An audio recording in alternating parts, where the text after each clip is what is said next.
Novel Bamukmin ke Chile, ternyata Coldplay sudah tiba di Jakarta. Sandiaga Uno jamin konser bakal lancar. Sempat diancam akan dibikin rusuh, Coldplay, band asal Inggris, dikabarkan sudah mendarat di Jakarta.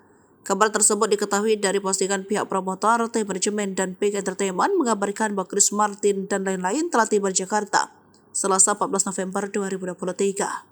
Tidak ada kehebohan seperti ancaman pihak yang menolak konser Coldplay saat kedatangannya di Jakarta. Sebelumnya, Menteri Pariwisata dan Ekonomi Kreatif Sandiaga Salahuddin Uno mengatakan sudah berbicara dan memfasilitasi pihak-pihak yang menolak konser Coldplay, di antaranya petinggi PA 212 Novel Bamukmin. Konser tersebut, kata Sandiaga, akan tetap digelar meski ada penolakan berupa ancaman pembakaran panggung dari Gerakan Nasional Anti-LGBT. Sandiaga mengatakan telah berkoordinasi dengan kepolisian agar konser tersebut dapat berjalan dengan aman dan nyaman. Untuk itu, dia juga harus memastikan kesiapan konser tersebut agar dapat berjalan dengan lancar.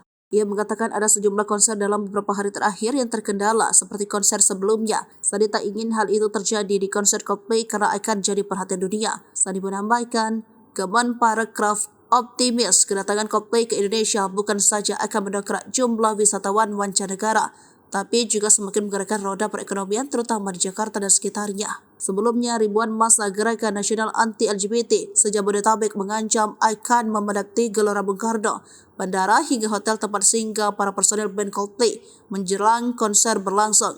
Adapun jika saat aksi di GBK terdapat aparat TNI dan Polri yang menghalau, Novel mengaku akan menunggu komando Panglima Kerandalati LGBT sekaligus Wakil Ketua Pertimbangan MUI Pusat Muhyiddin Junaidi. Sementara itu, Novel mengatakan hingga kini pihaknya masih mencari informasi terkait kedatangan Coldplay di bandara, termasuk informasi terkait hotel yang akan disinggahi para personel band asal Inggris tersebut.